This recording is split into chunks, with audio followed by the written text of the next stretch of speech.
Hey guys, तो स्वागत है आपका कैप्टन B2 के चैनल में, जहां आज हम बात करने वाले हैं what if Tony survive the snap. मतलब कि टोनी स्नैप करने के बाद बच जाता तो आगे की कहानी क्या होती, क्योंकि टोनी के मरने के बाद एमसीयू का क्या हुआ वो तो आप देख ही रहे हो। जले पे नमक ना छिड़कते हुए मरहम पट्टी लगाते हैं एंड जानते हैं कि मार्वल कितना डिफरेंट हो सकता था अगर टोनी जिंदा रहता। तो अपने फेवरेट आयरन मैन मोमेंट को कमेंट डाउन कर दीजिए और इस कहानी का मजा लीजिए। तो कहानी स्टार्ट होती है टोनी के स्नैप से, जिसके बाद से थैनोस और उसकी आर्मी धूल बनने लगती है और फिर टोनी वहां पे गिरने लग रहा होता है। सब कोई उसकी ओर बढ़ रहे होते हैं और इन कुछ सेकंड्स के अंदर ही टोनी रियलिटी स्टोन की मदद से अपने घाव को भरने लग रहा होता है और टाइम स्टोन की मदद से इस इफेक्ट को जल्दी जल्दी कर रहा होता है, जिसके वजह से उसे बहुत ही ज्यादा पेन सहना पड़ रहा होता है। इसीलिए वो पावर स्टोन की मदद से खुद को थोड़ी पावर देता है और सोल स्टोन की मदद से अपने सोल को अपने बॉडी से निकलने नहीं दे रहा होता है, जिसके बाद से वो वहां पर बेहोश हो जाता है और war machine and Thor Tony को उठाकर जल्दी से हॉस्पिटल ले जाते हैं, क्योंकि टोनी के इन्फिनिटी स्टोन्स को दोबारा से यूज करने के बावजूद टोनी इतना जख्मी रह जाता है कि वो सिर्फ किसी तरह सरवाइव कर पाता है और जो डैमेज रहते हैं वो अभी भी ज्यादा रहता है। टोनी आईसीयू में बेहोश रहता है, जहां इसी दरमियान कैप्टन अमेरिका स्टोन्स को रिटर्न करने के लिए अलग अलग टाइमलाइन में जाते हैं जहां से उनको लाया गया था, जिसको मैंने अच्छे से अपने पुराने वीडियो में बताया था, जिसका टाइटल था कि how captain America return the infinity stones in end game. जिसने देखा है वेल एंड गुड एंड जिसने नहीं देखा है उनके लिए शॉर्ट में बता देता हूं कि कैप्टन अमेरिका एसगार्ड जाते हैं, जहां वो रियलिटी स्टोन फ्रीगा को दे देते हैं, क्योंकि वो शुरू से जानती थी कि थॉर यहाँ आया है कोई चीज लेने के लिए और वो लेकर गया है तो उसको लौटाने के लिए दोबारा आएगा ही। बट थॉर की जगह कैप्टन को देखकर वो थोड़ी सी अपसेट होती है, लेकिन स्टिल वो रियलिटी स्टोन मौका मिलते ही जेन के अंदर डाल देती है, जो कि उसने कैप्टन अमेरिका से लिया था ताकि टाइमलाइन सही हो जाए। इसके बाद कैप्टन टाइम स्टोन देने के लिए जाते हैं एंशिएंट वन को, जहां पर एंशिएंट वन टाइम स्टोन की मदद से स्पेस स्टोन के आजू बाजू टेसरैक्ट, माइंड स्टोन के आजू बाजू सेप्टर और पावर स्टोन के आजू बाजू और बना देती है, ताकि जब कैप्टन उसको वहां रखने जाए तो उसमें कुछ डिफरेंस ना नजर आए। अब बचा सोल स्टोन, तो सोल स्टोन वाला कहानी इंटरेस्टिंग है, जिसको आपको उसी वीडियो में जाकर देखना होगा, क्योंकि उस पार्ट में कैप्टन अमेरिका रेड स्कल से मिलते हैं। तो अगर आप इंटरेस्टेड हैं तो उसको चेकआउट कर सकते हैं, लिंक आपको डिस्क्रिप्शन में मिल जाएगा। खैर, अब बात करते हैं टोनी की, जो कि आईसीयू में रिकवर हो रहा होता है, जहां कुछ समय बाद उसे होश आ जाता है। लेकिन होश में आते ही वो पेपर या फिर मॉर्गन स्टार को नहीं बल्कि निक फ्यूरी को देखता है, जहां पर निक फ्यूरी कहता है कि मुझे पता है कि तुमने अर्थ को एंड इस यूनिवर्स को बचाने के लिए क्या क्या किया है, बट खतरा अभी टला नहीं है। जिस पर टोनी कहता है कि कम ऑन फ्यूरी, होश में आते ही सबसे पहले इंसान अपनी फैमिली को देखना चाहेगा और तुम यहाँ पर एक बुरी खबर लेकर आए हो। फ्यूरी कहता है कि अगर मैटर सीरियस नहीं होता तो मैं यहाँ पर नहीं आता, बट अर्थ में एलियन इन्वेजन होने वाला है। टोनी कहता है कि तो क्या हुआ, जिस तरह थैनोस की आर्मी को हमने धूल चटाई है उसी तरह उस आर्मी को भी चटा देंगे। तभी पीछे से एक और निक फ्यूरी आता है एंड सामने वाला निक फ्यूरी स्क्रल वाले रूप में आ जाता है एंड बताता है कि मैं टैलोस हूँ। जब फ्यूरी स्वॉर्ड स्टेशन में या अर्थ के बाहर जाते हैं तब मैं अर्थ में उनकी जगह को पूरी करता हूँ। तभी असली फ्यूरी कहता है कि अब तुम समझे कि मैं किस इन्वेजन की बात कर रहा हूँ। An empire topple by its enemy can rise again, but the one which crumbles from within that's dead forever. अगर पता हो कि दुश्मन कौन है तो हम उनसे डील कर सकते हैं, लेकिन अगर अपने ही दुश्मन बन जाए तब क्या करेंगे। टोनी कहता है कि इलैबोरेट। टैलोस बताता है कि हम स्क्रल है, जो कि किसी का भी रूप ले सकते हैं। हमारे स्पीसीज का क्री के साथ लंबे समय से युद्ध चल रहा है, जिसकी वजह से हमारा प्लेनेट तबाह हो गया और इसके बाद से हम सब बढ़ गए और अलग अलग प्लैनेट्स में जाकर वहां घुल मिल के रहने लगे। कैप्टन मार्वल ने मेरे जैसों की मदद की 1990s में, जिसके बाद से हम फ्यूरी के साथ मिलकर काम कर रहे हैं। तभी टोनी कहता है कि अच्छा, तो क्री को पता चल गया है कि स्क्रल अर्थ में है और वो हमला करने वाले हैं। जिस पर निक फ्यूरी कहता है नहीं, टैलोस ने सिर्फ उसके जैसे अच्छे स्क्रल के बारे में बताया। ताली कभी एक हाथ से नहीं बचती टोनी। क्री जंग करते हैं क्योंकि स्क्रल के तरफ भी उनके जैसे ही वॉर मंगरिंग लोग थे एंड ये वॉर मंगरिंग स्क्रल्स क्री के हाथों मात खाने के बाद से दूसरे प्लेनेट में पहले जाते हैं, वहां के लोगों के साथ घुल मिल जाते हैं और मोस्ट पावरफुल लोगों को रिप्लेस करते हैं और फिर अपनी आर्मी को वहां पे बिल्ड करने लगते हैं। तभी टैलोस बताता है कि अभी तक 2 प्लैनेट्स तबाह हो चुके हैं क्री स्क्रल वॉर के वजह से एंड अर्थ तीसरा बन सकता है, क्योंकि स्नैप के बाद से अर्थ में सब बिखर चुके थे। एंड इसी बात का फायदा उठाते हुए बुरे स्क्रल्स ने पॉलिटिकली अपनी पकड़ अच्छे जगह पे बना ली है। वहीं कुछ तो सुपर हीरोज को भी रिप्लेस कर चुके हैं। टोनी कंफ्यूज होकर पूछता है कि तुम लोग तो सिर्फ रूप बदल सकते हो, तो सुपर हीरोज को कैसे रिप्लेस कर रहे हो, एंड तुम इतने श्योर कैसे हो कि कुछ सुपर हीरोज रिप्लेस हो चुके हैं। जिस पर टेलोस बताता कि असल में स्क्रल्स में कैटेगरी होती है, जिनमें से सुपर स्क्रल वो होते हैं जो कि पावर्स भी मिमिक कर सकते हैं। एंड जहां पर थैनोस के साथ लड़ाई हुई, वहां पर जब हम लोगों ने साफ सफाई किया तो अपने स्क्रल भाइयों के शरीर को पाया, जो कि चौंकाने वाली बात नहीं थी क्योंकि स्क्रल्स तो यहाँ पे ह्यूमंस के साथ मिलकर काम कर रहे थे। बट चौंकाने वाली बात ये थी कि ये सुपर स्क्रल थे एंड हमें उनके बारे में कोई आइडिया नहीं था। इसीलिए हमने थोड़ा रिसर्च किया और उन रिकॉर्डेड फुटेज को एनालाइज किया जो कि हमें उस जंग की मिली। तो यहाँ पर हम लोगों ने एक चीज नोटिस किया कि जब स्कॉट वैन में उस क्वांटम मशीन को ठीक कर रहा था, तब एक जायंट मैन बाहर लेवियाथन से लड़ रहा था, जिससे हम ये कंक्लूड कर सकते हैं कि ये जायंट मैन एक सुपर स्क्रल था। ऐसे और भी सुपर हीरोज हो सकते हैं जो कि असल में सुपर स्क्रल हो, ऐसा हमारा मानना है। भले ही बुरे स्क्रल्स ने आपकी मदद की हो थैनोस से लड़ने में, बट उनका इरादा थैनोस को रास्ते से हटाना था, ना कि आपकी मदद करना, एज अल्टीमेटली वो क्री को हराना चाहते थे। फ्यूरी बताता है कि एवेंजर्स अभी बिखरे हुए हैं एंड मैं उन्हें एकजुट करने नहीं जा रहा, क्योंकि क्या पता उनमें से कोई स्क्रल हो। मुझे सिर्फ तुम पर एंड कैप्टन पर विश्वास है। एंड तभी पीछे से कैप्टन आता है। टोनी कहता है कि थ्योरी कन्विंसिंग है, बट मैं कैसे मान लूं कि तुम निक फ्यूरी हो एंड पीछे जो ये बंदा खड़ा है वो कैप्टन अमेरिका ही है, ना कि कोई सुपर स्क्रल। जिस पर निक फ्यूरी कहता है कि स्क्रल्स भले ही हमारे बॉडी को कॉपी कर लिए, लेकिन वो हमारे ब्लड को कॉपी नहीं कर पाते हैं, इसीलिए उनका ब्लड ग्रीन होता है और हमारा रेड। ऐसा कहते हुए वो पास रखे एक छोटे से नाइफ को उठाता है और अपने हाथ में एक छोटा सा कट मारता है।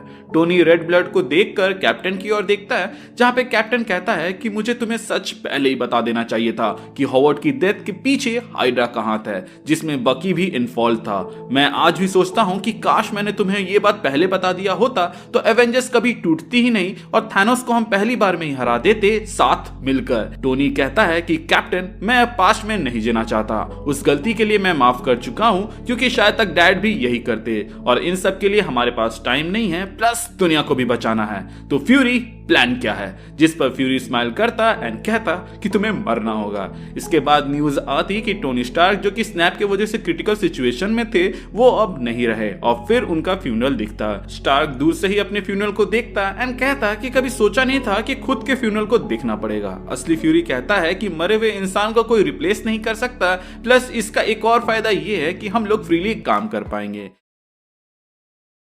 जहां कैप्टन एक अननोन आइलैंड में एक बेस बना रहे हैं, जहां पर सिर्फ ह्यूमन है, जो कि बैनर के सेफ हाउस से ज्यादा दूर नहीं है। वहीं टोनी एंड फ्यूरी स्पेस में रिसर्च कर रहे हैं कि इस सीन से कैसे डील किया जाए। वहीं दूसरी ओर पीटर की लाइफ बिल्कुल वैसी ही दिखाई जाती जैसा कि हमें फार फ्रॉम होम मूवी के अंदर दिखाया गया था। मतलब कि वो ट्रिप में जाता, फ्यूरी से एडिट क्लास लेता एंड मिस्टीरियो के साथ यहाँ लड़ाई करता। चेंजेस तब आएंगे जब कैप्टन को लगेगा कि मिस्टीरियो असल में स्क्रल है, जो कि अपनी जगह सुपर हीरोज के बीच में बनाना चाह रहा है। वो नोटिस करेंगे कि मिस्टीरियो हमेशा उस जगह पे पहुंच जाता है जहां भी खतरा आने वाला रहता है। एंड अगर ये इतना ही पावरफुल था तो एंड गेम के टाइम ये कहां था? जिस पर टेलोस, जो कि निक फ्यूरी बना घूम रहा है, वो मिस्टीरियो की कहानी कैप्टन को बताता कि ये दूसरे दुनिया से आया है, मतलब कि वही झूठी कहानी जो कि मिस्टीरियो ने सबसे कहा था। कैप्टन को ये कहानी उतनी पसंद नहीं आती और वो बैकग्राउंड चेक पर लग जाता है, जहां उसके हाथ एक क्लिप लगती है जहां फायर एलिमेंटल वर्सेस मिस्टीरियो की लड़ाई चल रही होती है। और यहां पर कैप्टन नोटिस करते हैं कि मिस्टीरियो के जो लेजर है वो बुलेट होल्स जैसा या फिर क्या बुलेट मार्क्स जैसा निशान छोड़ रहे हैं। उस लड़ाई को और भी अच्छे से एनालाइज करने के बाद से वो रियलाइज करते हैं कि पीटर की वेबिंग मिड एयर में किसी चीज से टकराकर घूम जाती है एंड कुछ मेटेलिक पार्ट एली में जा गिरता है। कैप्टन अपने लोगों को वहां पर भिजवाते हैं, बट उन्हें वहां कुछ भी नहीं मिलता, क्योंकि आपको याद होगा कि मूवी के अंदर एमजे ने उसको उठा लिया था, जिसके बाद ही पीटर एंड एमजे को पता चलता है कि मिस्टीरियो सिर्फ इल्यूजन बनाता है। कैप्टन रिसर्च करता एंड पता करता कि क्विंटन बैक असल में है कौन, और उन्हें ये बात पता चलता कि ये एक्स एम्प्लॉय है स्टार्क स्टार्क इंडस्ट्रीज का, जिसको इसलिए फायर कर दिया गया था क्योंकि वो मेंटली इल था, प्लस वो इल्यूजन बनाने का एक्सपर्टीज था। कैप्टन टेलोस को फोन लगाकर बोलते कि मिस्टीरियो पे नजर रखना, वो सही बंदा नहीं है क्योंकि क्विंटन असल में एक्स स्टार्क एम्प्लॉय है जो कि टोनी के बार्फ टेक का हिस्सा था जिससे इल्यूजन बनते हैं। तो हो सकता है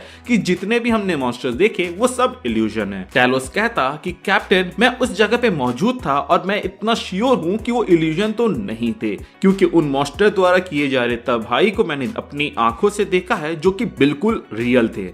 एंड आप जिस क्विंटन बेक की बात कर रहे हो वो इस वर्ल्ड में भी एग्जिस्ट करता है जो कि प्रेजेंटली न्यूयॉर्क के XYZ वाली जगह पे रहता है।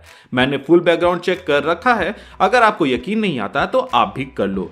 कैप्टन कहते हैं कि मे भी तुम सही हो बट फिर भी मिस्टीरियो पे नजर रखना और मुझे पल पल की खबर देते रहना, जिस पर टेलोस कहता है आय आय कैप्टन।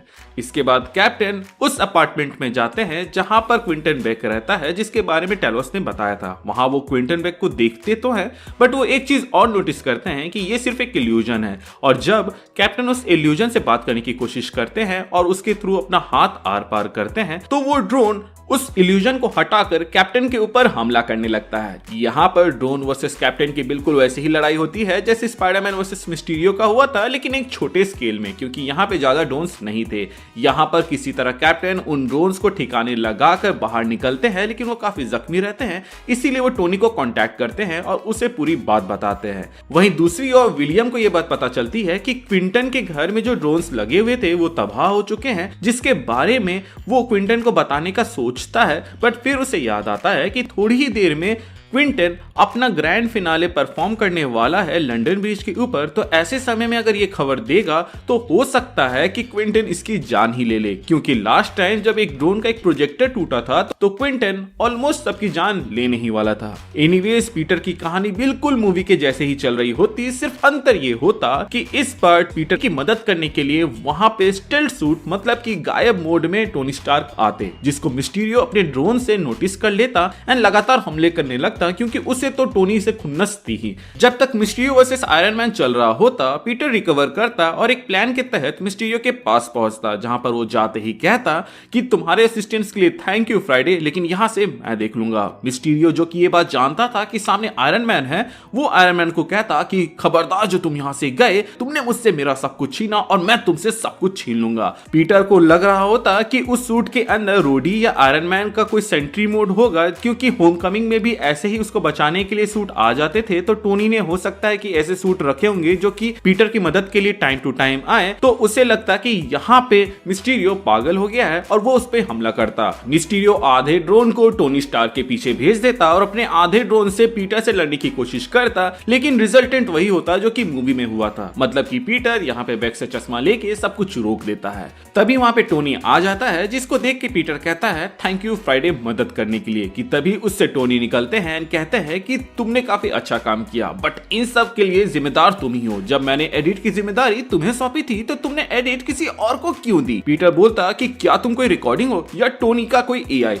टोनी कहता है कि मैं टोनी ही हूँ, मैं एक अंडरकवर मिशन में हूँ, बट मुझे अपने ग्रैंड मिशन को रिस्क में डालना पड़ा क्योंकि तुमने इतना बड़ा थ्रेट को जन्म दिया। वो तो अच्छा हुआ कि सही टाइम पे मुझे खबर मिल गई, वरना पता नहीं क्या होता। बाय द वे ये सूट तो मैंने नहीं बनाया था, क्या इसे तुमने बनाया? जिस पे पीटर कहता हाँ, क्योंकि वो शॉक में था कि टोनी जिसके फ्यूनरल को अटेंड किया था वो अभी उसके सामने है। टोनी उसके कमर में देखता है एंड कहता है कि तभी मैं सोचूं कि यहाँ पे वेब कार्ट्रिजेस क्यों मिसिंग है, अगर वेबिंग खत्म हो जाती है तो तुम क्या करोगे? कि तभी बीच में पीटर उन्हें गले लगा लेता और कहता है I missed you Mister Stark, जिस पर स्टार्क कहते कि मी टू जूनियर, तुम इंटेलिजेंट हो बट थोड़े लेजी हो, जो कि तुम्हारे इस सूट के बनाने वाले तरीके से पता चलता है। प्लस जिम्मेदारियों से भागो मत पीटर, क्योंकि मैंने ये एडिट की जिम्मेदारी तुम्हें दी थी, तुम्हें और मेहनत करनी होगी बच्चे, ताकि तुम अपने इंटेलिजेंस को ठीक से फर्निश कर पाओ, क्योंकि इंटेलिजेंस कोई प्रिविलेज नहीं है, ये एक गिफ्ट है जिससे तुम्हें मानवता की भलाई के लिए यूज करना है। मैं समझ सकता हूं कि तुम personal life and super hero life को बैलेंस करने में स्ट्रगल कर रहे हो,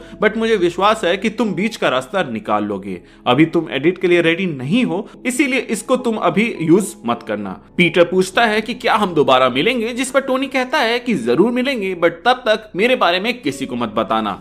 ना हैप्पी को, ना मॉर्गन को, ना पेपर को। और उसके बाद से टोनी वहां से चला जाता। फिर पीटर जाता, एमजे से मिलता एंड उसकी आगे की कहानी बिल्कुल वैसे ही कंटिन्यू होती। एंड क्रेडिट में हमें दिखाया जाता है कि मिस्टीरियो ने डेली ब्यूगल को एक क्लिप भेजा है जिसमें उसने चीजों को अपने हिसाब से एडिट किया है, जहां हम देख सकते हैं कि टोनी कहता है पीटर से कि जितनी बड़ी थ्रेट होगी उतने बड़े हीरो तुम बनोगे, तुम मिस्टीरियो को ठिकाने लगाओ वरना ये पूरी दुनिया को बता देगा कि इन सब के पीछे मेरा हाथ है, क्योंकि मैं तुम्हें अगला टोनी स्टार्क बनाना चाहता था और इस हीरोगिरी से छुट्टी लेना चाहता था। फिर मिस्टीरियो कुछ और एविडेंस और क्लिप्स प्रोवाइड करता जिसमें हम देख सकते हैं कि टोनी के वेपन्स ना सिर्फ देश के मिलिट्री के पास है बल्कि दुश्मनों के भी पास है। इसका मतलब ये हुआ कि टोनी स्टार्क वेपन दोनों साइड को बेचता था। असल में मिस्टीरियो यहाँ ओबाडिया स्टैन के करतूतों का बिल टोनी पे फाड़ देगा, जिससे लोग ना सिर्फ पीटर बल्कि टोनी के अगेंस्ट हो जाएंगे।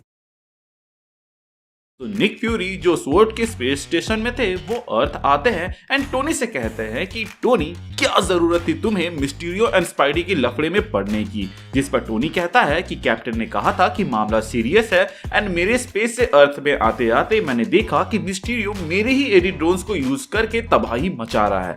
निक फ्यूरी कहता कि उन सब को हैंडल करने के लिए हमारे लोग थे, तुम्हारे इस गलती के वजह से तुमने जो मरने का नाटक किया था वो पूरी दुनिया के सामने राज खुल चुका है और उसने तो तुम्हें उन क्राइम के लिए फ्रेम कर दिया है जिसमें तुम्हारा कोई इन्वॉल्वमेंट भी नहीं था। टोनी कहता है कि हाँ मालूम है मुझसे गलती हो गई है, लेकिन मुझे तुम ये बताओ कि सिर्फ प्रॉब्लम ही बताओगे या सॉल्यूशन भी। जिस पर निक फ्यूरी कहता है कि ऑलरेडी उस पर काम चल रहा है। जिसके बाद से फ्यूरी टीवी चालू करता है, जिस पर हमें दिखाया जाता है कि एक प्रेस कॉन्फ्रेंस रखा गया है पेपर द्वारा, जहां वो स्टार्क इंडस्ट्रीज के बिहाफ में ऑफिशियल स्टेटमेंट दे रही है कि भले ही लंदन वाले हमले में हमारे ड्रोन्स इन्वॉल्व थे बट उसको यूज करने में टोनी या पीटर का किसी का भी हाथ नहीं था। जिस पर मिस्टीरियो वक्त कहते हैं कि तुम झूठी हो एंड अनाप शनाप बोलने लगता है कि तभी सिक्योरिटी उन लोगों को बाहर ले जा रहे होते हैं कि वहां पे आयरन मैन का सूट आता है। हेलमेट खुलता है तो उसमें टोनी रहता है, जिसके बाद से सब शॉक्ड हो जाते हैं कि तभी टोनी कहता है कि वैसे तो मैं एंट्री धमाकेदार करना चाहता था बट सोचा नहीं था कि ऐसे हालात में आना पड़ेगा।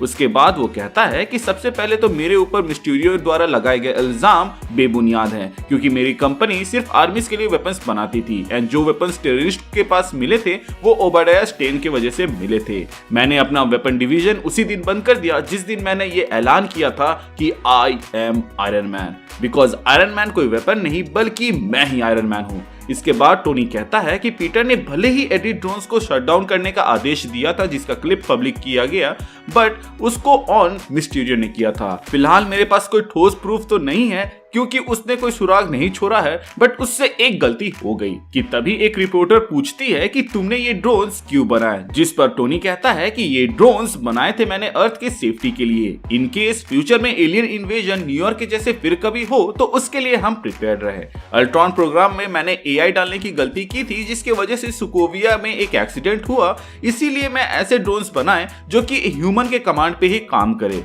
जब थैनोस आया था तब मैं उसको यूज करने का सोचा था बट सॉर्सरर सुप्रीम एंड बाकी सॉर्सरर की मेहरबानी की वजह से हमें दूर दराज से एलियंस से भी मदद मिले थे और ऐसे में मैं अगर उन ड्रोन्स को ये कमांड देता कि जाके एलियंस को टारगेट करो तो हो सकता था कि हमारे साथ देने वाले एलियंस भी मारे जाते या फिर चोटिल हो जाते, इसीलिए मैंने उनको यूज नहीं किया। एंड हाँ, ऐसा मत सोचना कि मैंने नोटिस नहीं किया कि जैसे ही मैंने मिस्टीरियो की गलती की बात की तभी आपका सवाल आया। मैं यहाँ पूरी तरह से प्रिपेयर्ड आया हूँ, इसीलिए मिस्टीरियो की बातों को पहले मैं डिबंक करता हूँ। सबसे पहले तो मैंने अपने ड्रोन्स में ये इल्यूजन टेक डाला ही नहीं था। बार्फ जिसको मैंने मेंटल पीस के लिए बनाया था उसको सिर्फ 2 ही जगह तक सीमित रखा था। पहला जो मेरे पास था जिससे मैं अपने मेंटल पीस के लिए यूज करता था और उसका एक वर्जन हमारे एवेंजर्स हेडक्वार्टर में था जहां एवेंजर्स प्रैक्टिस करते हैं एक वर्चुअल रियलिटी के अंदर, लेकिन वहां भी हमने ड्रोन्स को इन्वॉल्व नहीं किया था। ये इल्यूजन बनाने का आइडिया पिच किया था बेक ने, जिसमें हमने साथ में काम किया एंड मेरे अलावा सिर्फ वही है जो इसको बना सकता है। सो हमें पता है कि असली मुजरिम कौन है। बेक को पकड़ने के लिए कैप्टन अमेरिका गए तो थे जो कि अभी मरने की कगार में है और अभी हॉस्पिटल में है। बेक ने ना सिर्फ आपको बल्कि हमें भी बेवकूफ बनाया, क्योंकि अगर बेक मरता तो उसकी बॉडी मिलती जो कि नहीं मिली, मतलब कि वो जिंदा है। प्लस जे जोना जेमसन को उन ड्रोन्स के इवेंट्स के कुछ समय बाद ही सारे क्लिप्स मिल गए थे, मतलब कि इसको भेजने वाला भी कोई था। तो हो सकता है कि बेक के साथ इसमें कोई और भी इन्वॉल्व है। पीटर को एडिट मिलती है उसके यूरोप ट्रिप से पहले, जबकि मिस्टीरियो उससे पहले ही हमें कई जगह पे देख चुका था, मतलब कि उसके पास ये ड्रोन्स और ये इल्यूजन बनाने के टेक पहले से थे। अब जो ड्रोन्स उसने बनाए थे वो सॉर्ट ऑफ काफी सिमिलर है हमारे टेक से, जिससे हम इस कंक्लूजन में पहुंचे हैं कि इस इवेंट के पीछे हमारे किसी एक्स एम्प्लॉय का हाथ है, इसीलिए हम इसकी जांच पड़ताल कर रहे हैं। सो आप देख सकते हैं कि पीटर बेगुनाह है एंड लंदन में जो कुछ भी हुआ उसके पीछे स्टार्क इंडस्ट्रीज का हाथ नहीं है, बल्कि कुछ क्रिमिनल्स का हाथ है जिसको पकड़ने के लिए मैं लगा हुआ हूँ। इसके बाद टोनी कहता कि आप सोच रहे होंगे कि मैंने मरने का नाटक क्यों किया, तो गाइस मैंने मरने का नाटक नहीं किया, बल्कि मैंने टोनी बनने का नाटक किया, क्योंकि टोनी स्टार्क के जाने के बाद से एक क्राइम एक्टिविटीज काफी ज्यादा बढ़ गई थी जिसको मैं रोकने में लगा हुआ था और उसको काफी हद तक रोक भी दिया था। लेकिन ये मिस्टीरियो आउट ऑफ नोवेयर आकर एक बहुत बड़ा तमाशा कर गया, जिसके बाद से टोनी अपने फेस से एक मास्क उतारता जैसे नताशा ने विंटर सोल्जर में हटाया था और हम देख पाते कि ये टोनी स्टार्क नहीं बल्कि हार्ली किनर है, जिसको आप लोगों ने आयरन मैन 3 में देखा था। हार्ली बताता कि टोनी ने उसको एडिट का कंट्रोल दिया था, बट जब उसने पाया कि पीटर उससे ज्यादा वर्दी है तो उसने वो पीटर को दे दिया, जिसके बाद से पीटर से बेक ने इस एडिट ड्रोन्स का कंट्रोल ले लिया और यहीं पे गड़बड़ हुई। मैं अपनी जिम्मेदारियों से भागा एंड उसी के वजह से ऐसा हुआ, इसीलिए मैं माफी चाहता हूँ। मैंने अभी तक तो अपने मेंटर टोनी को फॉलो करने के अलावा कुछ भी ऐसा नहीं किया जिसके वजह से मैं नेक्स्ट आयरन मैन बनूं, बट हाँ, मिस्टीरियो के वजह से जितने भी लोग सफर किए हैं उन सबको मैं इंसाफ दिलाऊंगा, क्योंकि उसने ना सिर्फ मेरे मेंटर आयरन मैन के नाम पर कीचड़ उछाला है बल्कि कैप्टन को भी हॉस्पिटल पहुंचाया है, जिससे ये मैटर अब पर्सनल हो गया है। स्टार्क फैमिली एंड पीटर को परेशान ना किया जाए, क्योंकि अभी मैंने जो भी कहा उन सब बातों का प्रूफ मैंने पब्लिक कर दिया है, जो कि आपको इंटरनेट में आसानी से मिल जाएगा, ताकि जनता भी जाने कि सच क्या है। मैं चला मिस्टीरियो को पकड़ने एंड फिर हार्ली वहां से उड़ जाता। टोनी जो इतने देर से फ्यूरी के साथ टीवी देख रहा था वो पूछता कि हार्ली इतना बड़ा कब हुआ, जिस पर फ्यूरी बताता कि तुम्हारा ये बहुत बड़ा फैन था, प्लस इंटेलिजेंट भी था। कमी थी तो रिसोर्सेज की, जिसको हमने प्रोवाइड किया ताकि अगर कभी एवेंजर्स बागी हुए तो इसे मैं इस्तेमाल कर सकूं। टोनी कहता है कि क्या तुम इस बच्चे को हमारे अगेंस्ट यूज करते? फ्यूरी बताता कि इस बच्चे को कम मत समझो, क्योंकि इसने ना सिर्फ हर एक एवेंजर्स की कमजोरी ढूंढ निकाली बल्कि कैसे हर एक एवेंजर्स को न्यूट्रलाइज किया जाए वो तक हमें बताया। टोनी थोड़ा कंफ्यूज्ड होके फ्यूरी से पूछता कि इसकी क्या जरूरत थी, जिस पर फ्यूरी कहता कि सिविल वॉर के बाद से तुम एंड कैप्टन बच्चों के जैसे लड़ रहे थे एंड मुझे लगा कि अगर कोई आउट ऑफ कंट्रोल हो गया तो उसे कंट्रोल में लाने की जरूरत पड़ सकती है। तभी मैंने हार्ली को यहाँ पे कंटीजेंसी प्लान बनाने को कहा हर एक एवेंजर्स के लिए। ये मेरा सीक्रेट वेपन था जिसको अभी ही यूज करना पड़ गया तुम्हारी गलती की वजह से। टोनी कहता कि अब क्या जिंदगी भर ताना मारोगे? तो फ्यूरी टोनी के हाथ में फाइल थमाता एंड कहता कि ये है हार्ली की रिपोर्ट तुम्हारे बारे में। जो भी कमियां हैं तुम्हारे सूट में उसको ठीक करो, क्योंकि मुझे जंग में कमजोर सिपाही नहीं चाहिए। एंड हाँ, जब तक कैप्टन ठीक नहीं होते तब तक अर्थ वाले बेस को तुम संभालोगे, मैं वहां की रिपोर्ट्स भी तुम्हें भेज दूंगा। टोनी फाइल को खोलता एंड उस रिपोर्ट पे पढ़ता तो वो शॉक्ड हो जाता, क्योंकि हार्ली ने बिल्कुल सटीक कमजोरियां निकाली थी जो कि उसके मार्क 85 में था। टोनी स्माइल करता एंड कहता कि अच्छा काम किया बच्चे।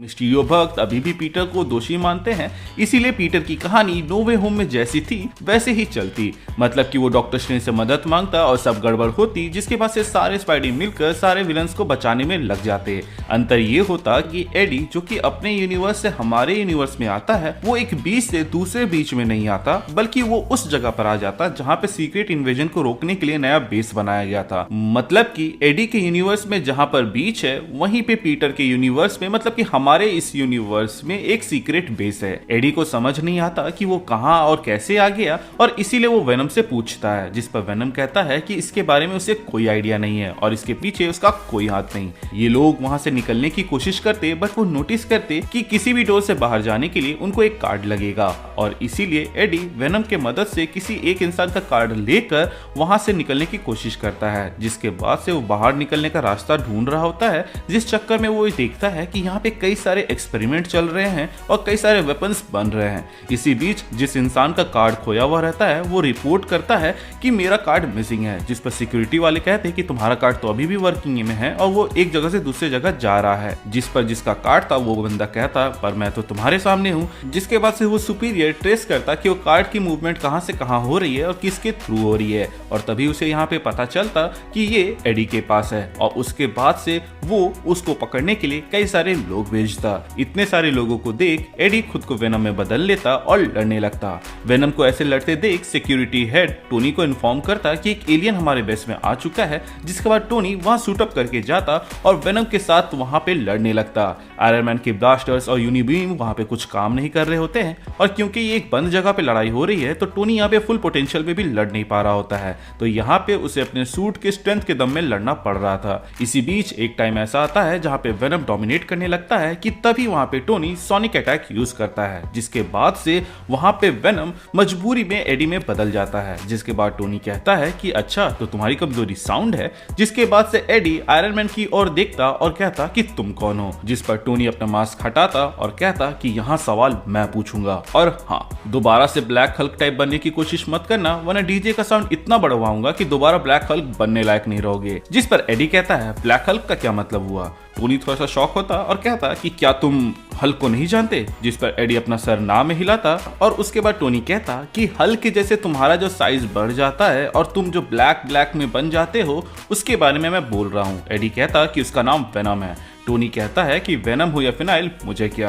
गार्ड्स इसको इंटीग्रेशन रूम में ले जाओ, मैं वहां पे थोड़ी देर में आता हूँ। इसके बाद एडी को एक ऐसे रूम में रखा जाता है जहाँ पे चारों ओर सोनिक वेपन्स लगे हुए रहते हैं ताकि वेनम हलचल करे तो उसको शांत किया जा सके। कई लोग एडी को इंटीग्रेट करते हैं बट कुछ काम की बात नहीं निकाल पाते, इसलिए टोनी वहां आता है और बात करने लगता है, जहाँ वो पूछता है कि तुम हो कौन, जिस पर वो बताता है कि मैं बहुत बार बता चुका हूँ लेकिन मैं फिर से बता रहा हूँ कि मेरा नाम एडी ब्रॉक है। जिस पर टोनी कहता है कि एडी ब्रॉक ये है जो कि फिलहाल एक बास्केटबॉल खेल रहा है। एडी देखता और कहता कि ये तो मेरी बचपन की फोटो की जैसे लग रही है, बट फिर भी तुम जाके सैन फ्रांसिस्को में किसी को भी मेरे बारे में पूछ सकते हो, वो बता देगा कि मैं कौन हूँ क्योंकि मैं एक नामी रिपोर्टर हूँ। जिस पर टोनी कहता है कि अच्छा तो तुम एक रिपोर्टर हो जो कि यहाँ इन्वेस्टिगेट करते करते एक सीक्रेट आइलैंड बेस में आराम से घुस गए जिसके बारे में किसी को भी पता नहीं था, और तुम यहाँ सिर्फ एक खबर की तलाश में आए। जिस पर एडी बताता कि मैं यहाँ आया नहीं बल्कि लाया गया हूँ, मैं तो मायामी में मस्त छुट्टी बना रहा था और फिर एक रोशनी आई जिसके बाद से मैं यहाँ पे टेलीपोर्ट हो गया। टोनी उस रूम के क्लिप को देखता है जहाँ पर वो टेलीपोर्ट हुआ था, तो वो देखता है कि एडी यहाँ पे एक तरह से सच ही कह रहा है। टोनी को लगता है कि ये मैजिक से रिलेटेड है, बट क्योंकि वो रिस्क नहीं लेना चाहता था वो एडी से पूछता है कि अपने बारे में और बताओ। एडी ने जितने भी खुलासे किए अपने वर्ल्ड में उसके बारे में बताने लगता है, बट वैसा कुछ यहाँ नहीं होता है, जिसके वजह से सबको इनकी बातें झूठ लगने लगती है। बट वहाँ सिर्फ टोनी स्टार्क ही रहता है जो इस बारे में सोच रहा होता है कि हो सकता है कि ये अल्टरनेट अर्थ या फिर के पैरेलल यूनिवर्स से आया हो। कि तभी वेनम एडी से बोलता है कि उसको तुम टच करो और मैं तुम्हारी मेमोरी उसको दिखा दूंगा, और यही बात एडी टोनी से कहता है। जिसके बाद से टोनी अपनी टीम को कमांड देता है कि अगर मुझ पे कोई खतरा दिखे तो इसको उड़ा देना, और इसके बाद से एडी टोनी के हाथ के ऊपर हाथ रख देता है। जिसके बाद से वेनम एडी की मेमोरीज को दिखाने लगता है, बट क्योंकि टोनी की कंपैटिबिलिटी वेनम के साथ अच्छे से नहीं बन रही होती है इसलिए टोनी को और भी बहुत कुछ दिख जाता है। जैसे कि उसे ये दिखता है कि एक ऐसा यूनिवर्स है जहाँ पे स्पाइडरमैन वर्सेस वेनम हो रहा है, जिसमें वहां के पीटर बिल्कुल अलग है दिखने में और वो वेनम को मार रहा है। इसके बाद उसे नल वर्सेस सेलेस्टियल्स की लड़ाई दिख जाती है, जिसमें वो ये देखता है कि सेलेस्टियल्स को हराने के बाद से नल ने उसको मून में दफनाया था। इसके बाद टोनी देखता है कि नल कहीं पे कैद है और वो टोनी को अपने पास बुला रहा है, और टोनी के कदम उसकी ओर बढ़ ही रहे होते हैं कि तभी वेनम टोनी से बॉन्डिंग तोड़ देता है। टोनी पूछता है कि वो कौन था, जिस पर वेनम बताता है कि इसके बारे में तुम ना ही जानो तो बेहतर है, मुझे बस ये साबित करना था कि एडी जो भी कह रहा है वो सच है। जिसके बाद से टोनी वहां से उठकर बाहर चला जाता है। वो अपने सैटेलाइट्स की मदद से मून को स्कैन करने के लिए फ्राइडे को कहता है, जिस पर फ्राइडे बोलती है कि हम वहां सर्च क्या कर रहे हैं। तो टोनी कहता है कि अगर वहां पे ह्यूमन शेप्ड आर्मर या कुछ भी तुम्हें दिखे जो कि अनयूजुअल है उसकी रिपोर्ट मुझे देना, और किसी को भी नहीं। तभी टोनी टीवी पर न्यूज देखता है कि हैप्पी के अपार्टमेंट के पास सैंड अचानक से आ गया है, जो कि इम्पॉसिबल है क्योंकि वैसे जगह पे उतनी सैंड है ही नहीं। बट क्योंकि टोनी अभी टोनी वर्सेस वेनम की मेमोरीज को देखा है तो वहां पे सैंडमैन को वो देखा था, जिसके बाद से वो समझ जाता है कि मामला क्या है। इसके बाद टोनी एडी के पास आता है और वो कहता है कि अगर मेरी थ्योरी सही है तो तुम अल्टरनेट यूनिवर्स से यहाँ पर आए हो, क्योंकि वेनम की मेमोरी में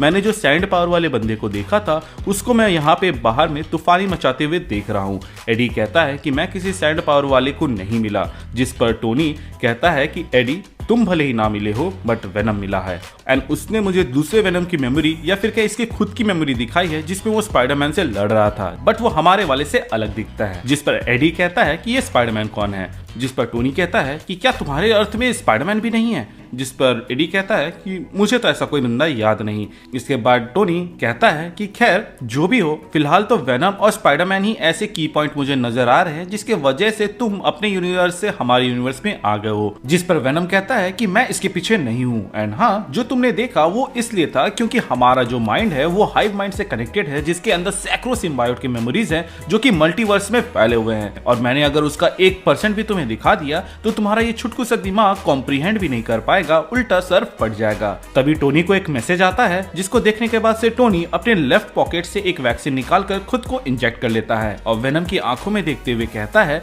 कि चलो देखते हैं कि क्या मेरा सर फटता है या नहीं, और मुझे मल्टीवर्स की वो सारी मेमोरीज दिखाओ। जिसके बाद वेनम कहता है कि मैं सारी मेमोरीज तो नहीं दिखा सकता, बट कुछ जरूर दिखाऊंगा तुम्हारी लिमिट को टेस्ट करने के लिए, लेकिन उसके लिए मुझे तुम्हारे साथ कंप्लीटली बॉन्ड करना होगा, जो कि शायद तक तुम्हारे लोग करने ना दे। जिस पर टोनी अपने लोगों को कहता है कि सिर्फ इस बात का ख्याल रखना कि एडी यहाँ से कहीं भी ना जाए, बाकी अपना ख्याल मैं खुद रख लूंगा। और इसके बाद वेनम एडी की बॉडी को छोड़कर टोनी के साथ बॉन्ड करता है। वेनम जब आयरन मैन के साथ बॉन्ड करता है तो वो देखता है कि चारों ओर अंधेरा है, जिसके बाद टोनी पूछता है कि ये कहाँ है, जिस पर वेनम कहता है कि यहीं से तो सब शुरू हुआ था, कि तभी हमें सेलेस्टियल्स दिखते हैं जो कि खाली स्पेस में यूनिवर्स क्रिएट कर रहे होते हैं, कि तभी उनको रोकने के लिए अंधेरे में से एक क्रिएचर आता है जो कि और कोई नहीं बल्कि नल था। नल कहता है कि बंद करो ये सब, ये अंधेरा मेरा साम्राज्य है, कि तभी एक सेलेस्टियल उसकी बात को बीच में काटते हुए कहता है नहीं था, हम सेलेस्टियल्स हैं एंड हम इस खाली जगह पर जीवन ला रहे हैं जिससे संतुलन बना रहे। नल कहता है कि खाली जगह, तुम्हें दिखता नहीं कि ये खाली जगह मेरी है जहां मैं रहता हूं, बट इससे सेलेस्टियल्स को फर्क नहीं पड़ता है, वो अपने काम में लग जाते हैं, जिससे नल को गुस्सा आता है एंड उसी वक्त नल हमला कर देता है। जिसके बाद एक सेलेस्टियल का तो वो सर धड़ से अलग कर देता है, वहीं दूसरे सेलेस्टियल को वो उसी रोशनी में धकेल देता है जिससे वो यूनिवर्स क्रिएट कर रहे थे। इसके बाद बाकी सेलेस्टियल्स प्रोसेस को अधूरा छोड़कर नल पर एक साथ हमला करते हैं, जिससे नल कुछ दूर फेंका जाता है, और जब वो खुद को संभालता है तो देखता है कि सेलेस्टियल्स वहां से जा चुके हैं। नल के बॉडी में जख्म लगा हुआ था, जिससे वो समझ जाता है कि इनसे लड़ने के लिए उसे एक वेपन और आर्मर चाहिए होगा, इसीलिए वो मरे हुए सेलेस्टियल के सर में जाकर ऑल ब्लैक नेक्रोसवॉर्ड को बनाता है। इसके बाद सेलेस्टियल्स के आर्मी वर्सेस नल की फाइट शुरू होती है, जिसमें कुछ सेलेस्टियल्स नल से लड़ रहे होते हैं तो कुछ सेलेस्टियल्स क्रिएशन के अधूरे काम को पूरा कर रहे होते हैं। नल गॉड ऑफ डार्कनेस होने की वजह से अकेले ही सेलेस्टियल्स पे भारी पड़ रहा था, क्योंकि इनफाइनाइट स्पेस में डार्कनेस के अलावा कुछ नहीं था। लेकिन सेलेस्टियल भी हार नहीं मान रहे थे, जहां कुछ मरते ही दूसरे सेलेस्टियल आ जाते थे। एज बैकग्राउंड में जो सेलेस्टियल यूनिवर्स क्रिएट कर रहे थे, तो उस यूनिवर्स के अंदर सेलेस्टियल्स जन्म ले रहे थे, जो कि नल से लड़ने के लिए बाहर आते थे और यहाँ पर बाकी सेलेस्टियल्स का साथ देते थे। कई साल और बीत जाते हैं, जिसके बाद से उसी यूनिवर्स से गॉड्स भी बाहर आते हैं सेलेस्टियल का साथ देने के लिए और नल को रोकने के लिए। बट गॉड्स के आने के बाद भी कोई फर्क नहीं पड़ रहा था, क्योंकि जो नेक्रोसवॉर्ड सेलेस्टियल्स को मार सकता है वो गॉड्स को एग्जिस्टेंस से मिटा भी सकता है। नल समझ चुका था कि वो लोग नहीं रुकने वाले, तो नल कहता है कि तुम लोगों ने मुझसे मेरी दुनिया छीनी है और अब मैं तुमसे तुम्हारी दुनिया छीनूंगा। और इतना कहते ही वो अपने असीम ताकतों को एक करता है एंड उस क्रिएशन की ओर टारगेट कर देता है, जिसको बचाने के लिए इतने सारे सेलेस्टियल्स और गॉड लड़ रहे थे, क्योंकि वहीं से बाकी सेलेस्टियल्स और गॉड आ रहे थे। नल उस क्रिएशन को करप्ट करने में कामयाब होता है एंड वहां भी अपने डार्कनेस को फैला देता है, जिसके वजह से सेलेस्टियल का क्रिएशन जो था उसमें भी डार्कनेस आ जाता है। और यही रीजन दिया जाता है कि क्यों स्पेस ब्लैक होता है। बट जिसको नल मास्टर स्ट्रोक समझ रहा था, वो उसकी सबसे बड़ी गलती साबित होती है, जहां इस मूव के बाद एक यूनिवर्स से कई सारे यूनिवर्स बिखरने लगते हैं, जिसके वजह से मल्टीवर्स क्रिएट हो जाता है, जिसमें अनगिनत यूनिवर्स बन जाते हैं, जिसके वजह से नल कमजोर पड़ जाता है, क्योंकि सारी डार्कनेस अब मल्टीवर्स में फैल चुकी थी। अब हर यूनिवर्स में नल का एक वर्जन था, जो कि भले ही ओरिजिनल जितना पावरफुल ना हो, बट वो सेलेस्टियल्स एंड गॉड्स का सामना कर सकता था। जो लड़ाई इतने सालों तक क्रिएशन के बाहर चल रही थी, अब वो अंदर चलने चलने लगती है कि तभी टोनी वेनम को टोकते हुए पूछता है कि क्या हमारे यूनिवर्स में भी नल है। वेनम कहता है कि जहां डार्कनेस है वहां नल है। अब ऐसा हो सकता है कि तुम्हारे यूनिवर्स के गॉड्स ने नल को कहीं पे कैद कर दिया हो और वहां से वो आजाद होने के लिए ही तुम्हें उकसा रहा है या फिर तुम पे काबू पाने की कोशिश कर रहा है। लेकिन यहाँ पे कोई सिम्बायोट ना होने की वजह से तुम में से कोई भी उससे टेम्प्ट नहीं हुआ, लेकिन मेरे थ्रू वो तुमसे कांटेक्ट बनाने की कोशिश कर रहा है। इसीलिए जब तुमने मुझे छुआ था तब तुम्हें उसकी एक झलक देखने को मिली थी। तभी टोनी पूछता है कि क्या नल को खत्म नहीं किया जा सकता, जिस पर वेनम कहता है कि जब तक डार्कनेस है तब तक नल है। टोनी पूछता है कि इन सब का तुमसे क्या रिलेशन, तो वेनम बताता है कि नल हर यूनिवर्स में बंटने के बाद ऑल ब्लैक नेक्रोसोर्ड बनाता है, जो कि पहला सिम्बायोट था, जिसके बाद से कहानी अलग अलग यूनिवर्स में अपने हिसाब से चलती है। जैसे कि कुछ यूनिवर्स के अंदर सिम्बायोट्स जब दूसरे क्रिएचर से बॉन्ड करते हैं तो वो अच्छाई से रूबरू होते हैं, जिसके बाद से वो नल के खिलाफ चले जाते हैं और नल को ही कैद कर देते हैं। तो कुछ यूनिवर्स में नल से ये ऑल ब्लैक कोई और छीन लेता है, जिसमें से गॉड नाम का एलियन बहुत फेमस है क्योंकि वो ऑलमोस्ट हर गॉड्स को मार चुका था, बट थॉर ने सबको बचा लिया। टोनी पूछता है कि हमारा थॉर, जिस पर वेनम बोलता है कि क्या तुम्हारे यूनिवर्स में गॉड द गॉड बुचर नाम का एलियन गॉड्स को मारते हुए दिखा है जिसे थॉर ने मारा हो। तो टोनी कहता है कि नहीं, अभी तक तो ना ही सुना है और ना ही देखा है। तो वेनम कहता है कि तब तो दो ही बातें हो सकती है, पहला ये कि गॉड द गॉड बुचर आने वाला है, वहीं दूसरी बात ये हो सकती है कि इस यूनिवर्स में वो है ही नहीं। खैर द पॉइंट इज कि वो जो ऑल ब्लैक नेक्रोसोर्ड है उसी से सारे सिम्बायोट्स बाहर आए हैं। मेरे यूनिवर्स में तो नल ने गॉड्स को अच्छे से हराया था एंड सेलेस्टियल्स का नामो निशान मिटा दिया था, तो उसके बाद से उसने ऑल ब्लैक को अपने शरीर से अलग करके एक प्लेनेट में छोड़ के चला गया, जिसके बाद से समय बीता और वो सिम्बायोट से कई सारे सिम्बायोट्स बने और हम एक एक करके प्लेनेट पे कब्जा करने लगे ताकि नल को पता चले कि हम उसके बिना भी क्या कर सकते हैं। इसीलिए मैं अर्थ आया था बाकी कॉमरेड्स के साथ ताकि अर्थ को कॉन्कर करूं, पर एडी से मिलने के बाद मुझे लगा कि ये प्लेनेट को मुझे अपने लोगों से बचाना होगा ताकि ये लोग पीसफुली यहाँ रह सके। इसीलिए मैंने एडी की मदद की अपने जनरल राइट को मारने में। सो तुम देख सकते हो स्टार कि एडी और वेनम दोनों हीरोज है तुम्हारी तरह, ना कि बुरे लोग हैं नल या सिम्बायोट्स की तरह। टोनी पूछता है कि तुम्हें कैसे पता चला कि मैं हीरो हूं, तो वेनम बताता है कि मैं जिसके साथ बॉन्ड करता हूं मैं उसकी मेमोरीज में झांक सकता हूं। टोनी पूछता है कि तुम्हारे जैसे सिम्बायोट सिर्फ बॉडी देते हैं या कुछ और भी, जिस पर वेनम बताता है कि इट डिपेंड्स, हम किससे बॉन्ड कर रहे हैं। मुझे याद है कि कुछ यूनिवर्सेस में जब नल ने मरे हुए सेलेस्टियल्स की डेड बॉडी को इस्तेमाल करके हमला किया था, तो जो सिम्बायोट्स थे उन्होंने दूसरे मरे हुए सेलेस्टियल्स की बॉडी को कंट्रोल करके उसको काउंटर किया था। जिस पर टोनी पूछता है कि क्या तुम भी सेलेस्टियल आर्मर को कंट्रोल कर सकते हो, तो वेनम बोलता है कि फिलहाल तो नहीं।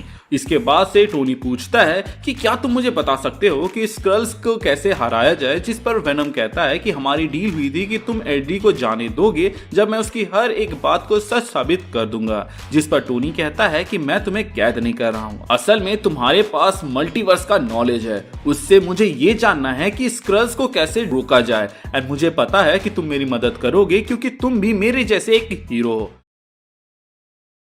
क्या एक हीरो दूसरे हीरो की मदद नहीं करेगा? जिसके बाद वेनम मदद के लिए मान जाता है। वेनम कहता है कि हीरो तो मैं हूँ, एंड फिर वो हाइव माइंड से कनेक्ट करके टोनी से रिलेटेड जितने इंफॉर्मेशन है उन्हें चेक करने लगता है, जिस दरमियान टोनी को खुद के अल्टरनेट वर्जन्स दिखने लगते हैं। एंड जैसे ही वो उनके बारे में पूछने जाता है कि वेनम कहता है कि देखो भाई, फिलहाल तो मुझे ये टोनी स्टार्क मिला जो स्क्रल से लड़ने के लिए एक ऐसा डिवाइस बनाया जिसके रे लगते ही स्क्रल्स अपने असली रूप में आ जाते हैं, जो कि काफी काम आएगा तुम्हारे मिशन में। प्लस इस लड़ाई में तुम्हें कैप्टन की जरूरत पड़ेगी एंड कुछ दुश्मनों से हाथ मिलाना पड़ेगा। वहीं स्क्रल्स असल में अर्थ में मौजूद वाइब्रेनियम के लिए आए हैं कि तभी वेनम नोटिस करता है कि टोनी का कॉन्शियस के आजू बाजू नल का कॉन्शियस हावी हो गया है। जब टोनी अपने अल्टरनेट वर्जन्स को देख रहा था तो उनमें से एक वर्जन नल से हाथ मिलाता है जो टोनी को असीम शक्तियां देता है। वेनम बोलता है कि टोनी वो बस तुम्हें अपने फायदे के लिए इस्तेमाल करेगा कि तभी टोनी डरावनी आवाज में कहता है कि चुप,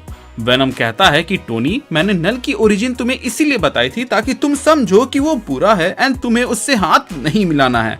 टोनी मुस्कुराता है एंड कहता है कि तुम्हारा काम खत्म हुआ वेनम, अब तुम जा सकते हो। कि तभी टोनी के कॉन्शियस से ग्लो आने लगता है और जिसके बाद से वेनम टोनी से अलग होकर एडी के साथ जुड़ जाता है। वेनम को समझ नहीं आ रहा होता है कि यहाँ चल क्या रहा है कि तभी टोनी खड़ा होकर कहता है कि मैंने कहा था ना तुम मुझे आजमा सकते हो। एंड तभी हमें ये पता चलता है कि वेनम के साथ बॉन्ड करने से पहले टोनी ने एक्सट्रीमिस्ट वायरस का एक परफेक्ट वर्जन लिया था, जिसका एक वर्जन हम लोगों ने आयरन मैन 3 में देखा था। टोनी कहता है कि क्या तुम स्क्रल वाली बात फिर से बताओगे, क्योंकि जब तुम वो बात बता रहे थे तब नल मुझ पर हावी था तो मैं ठीक से उसे समझ नहीं पाया। मैंने तो सोचा था कि एक्सट्रीमिस्ट वायरस मुझे तुमसे मिलने वाले डैमेज से बचाएगी, बट ये तो मुझे नल से बचा ली। वेनम कहता है कि आग एंड साउंड दो ऐसी चीजें हैं जो कि हम सिम्बायोट्स की कमजोरी है, एंड क्योंकि वो मेरे थ्रू ही तुमसे बॉन्डिंग कर रहा था तो तुम्हारे बॉडी का अचानक से हीट करना हमारे बॉन्डिंग को वीक कर दिया। इसके बाद वेनम बताता है कि तुम्हें captain America and black panther की मदद लगेगी स्कल से डील करने के लिए। कि तभी रोशनी आती है एंड वेनम को उसके यूनिवर्स में वापस भेज देती है। टोनी वेनम को पकड़ने की कोशिश करता है बट वो नाकाम होता है, लेकिन इसी वजह से वेनम का एक टुकड़ा नीचे गिर जाता है जो कि टोनी के वॉच के पीछे जाके छुप जाता है, क्योंकि टोनी उस वक्त गुस्से में था जिसके वजह से उसकी बॉडी हीट कर रही थी। उसके बाद टोनी उसी रूम में बैठ जाता है जहां कई बार उसके एसोसिएट्स आकर उससे बात करने की कोशिश करते हैं, बट टोनी अपने ही ख्याल में डूबा रहता है। वो सोच रहा होता है कि वो आगे क्या करेगा एंड इसी में घंटे गुजर जाते हैं। कुछ घंटों बाद वहां पे फ्यूरी आता है एंड पूछता है कि क्या हुआ एंड एक्सट्रीमिस्ट वायरस के बारे में तुम मुझे कब बताने वाले थे। हमने देखा है कि एक्सट्रीमिस्ट वायरस अगर सही से काम नहीं किया तो वो एक टाइम बॉम्ब के जैसा इंसान को उड़ा सकता है, जिस पर टोनी चुप रहता है। कि तभी फ्यूरी गुस्से में कहता है कि फॉर गॉड सेक टोनी कुछ तो बोलो, क्योंकि तुमने अभी अभी ना सिर्फ अपनी बल्कि इस बेस में मौजूद हर इंसान की जान जोखिम में डाली। जिस पर टोनी कहता है कि मैंने किसी की भी जान जोखिम में नहीं डाली, मैंने एक्सट्रीमिस्ट वायरस को इतना परफेक्ट बना दिया था कि वो इंसान ब्लास्ट ना करे। मेरी ये वॉच एक एंटीडोट होल्ड करती है ताकि इन केस मेरे वाइटल्स थोड़े भी एबनॉर्मल हुए तो वो ऑटोमेटिकली मुझे इंजेक्ट करके फिर से नॉर्मल कर देगी, जैसे कि पेपर को नॉर्मल कर दिया था। उसके बाद टोनी फ्यूरी की ओर देखता है एंड कहता है कि हम एक एलियन इंडिविजुअल से डील करने वाले हैं फ्यूरी, और हाथ में पिस्टल लेके तो हम जंग जीतेंगे नहीं। इसीलिए मैंने एक्सट्रीमिस्ट वायरस को बेटर किया ताकि अपने लोगों में उसको इंजेक्ट करके खुद की एक आर्मी बना सकूं जो कि जंग में जख्मी होने के बाद खुद को हील कर सके। प्लस एक्सट्रीमिस्ट वायरस के वजह से हमारे लोगों को सुपर स्ट्रेंथ, ड्यूरेबिलिटी एंड थोड़ी बहुत फायर पावर भी मिलेगी। निक फ्यूरी कहता है कि ये रिस्की होगा, जिस पर टोनी कहता है कि रिस्क कहां नहीं है। वैसे एक्सट्रीमिस्ट वायरस को परफेक्ट करके मैं ये आइडिया पिच करने वाला था, बट वेनम के आने से सोचा इसे खुद पर ही आजमा लूं, बट मुझे नहीं लगता कि तुम अप्रूव करोगे। जिस पर फ्यूरी कहता है कि मैं इस पर पूरी रिपोर्ट देखना चाहूंगा। कि तभी टोनी बीच में बात काटते हुए कहता है कि स्क्रल्स अर्थ इन्वेड कर रहे हैं एंड अभी तक हमारे पास कोई भी प्लान नहीं है उन्हें रोकने का। कम से कम हमारे पास ऐसी आर्मी तो होनी चाहिए जो उनका सामना कर सके। मैंने सोच लिया था कि थैनोस से डील करने के बाद से मैं ये सुपर हीरो की जिंदगी छोड़ दूंगा और अपनी बेटी के साथ शांति से जीवन जीऊंगा। मैं यहाँ तुम्हारी मदद इसलिए नहीं कर रहा हूँ क्योंकि दुनिया को मेरी जरूरत है, बल्कि मैं यहाँ इसलिए आया हूँ ताकि मैं अर्थ को एक बेटर प्लेस बना सकूं अपनी बेटी के लिए। एंड इसके लिए अगर तुम मुझे सेल्फिश भी कहोगे तो मुझे फर्क नहीं पड़ता। एंड हाँ, अब से चीजें मैं अपने हिसाब से करूंगा। एंड तुम्हें लगता है कि मेरे प्रेजेंस या मेरे एक्सपेरिमेंट से तुम्हारे सोल्जर्स को खतरा है, तो मैं मून में जाकर अपने काम को कंटिन्यू करूंगा जहां पे किसी को कोई खतरा नहीं होगा। एंड ये मैं बता रहा हूं, ना कि रिक्वेस्ट कर रहा हूं। मून पर बेस बनाने एंड वहां पे ऑपरेट करने के लिए जितने भी परमिशंस वगैरह लगेंगे उन फॉर्मेलिटीज को तुम देख लो, मैं एग्जैक्ट लोकेशन वहां जाकर भेज दूंगा। फ्यूरी कहता है कि ये थोड़ा मुश्किल होगा बट मैं मैनेज करता हूं। टोनी थैंक यू बोलते हुए हाथ मिलाता है और फिर वहां से जाने लगता है। कि तभी फ्यूरी पीछे से टोकते हुए कहता है कि उस एलियन सिम्बायोट से कुछ पता चला या नहीं, क्योंकि एजेंट्स बता रहे थे कि तुम उसके साथ काफी देर तक बॉन्डेड थे। जिस पर टोनी कहता है कि मुझे कुछ सुनाई नहीं दिया, तुमने कुछ कहा क्या? और तभी वो सूट अप करके वहां से उड़ जाता है आसमान की ओर। इसके बाद फ्यूरी अपने एजेंट से कहता है कि मुझे कैप्टन की अपडेट दो, मैं टोनी एंड स्क्रल से एक साथ डील नहीं कर सकता। कैप्टन रहेगा तो वो कम से कम टोनी को संभाल लेगा, बाकी टोनी पर भी नजर रखो क्योंकि मुझे पता है कि he is up to something. कि तभी हमें टोनी स्पेस की ओर जाते हुए दिखता है। एंड इसी के साथ हमारा ये सीजन खत्म होता है। आई होप कि आपको ये सीजन पसंद आया हो, क्योंकि हम बहुत ही जल्द सेकंड सीजन के साथ वापस आने वाले हैं। Thank you for watching this video, stay tuned.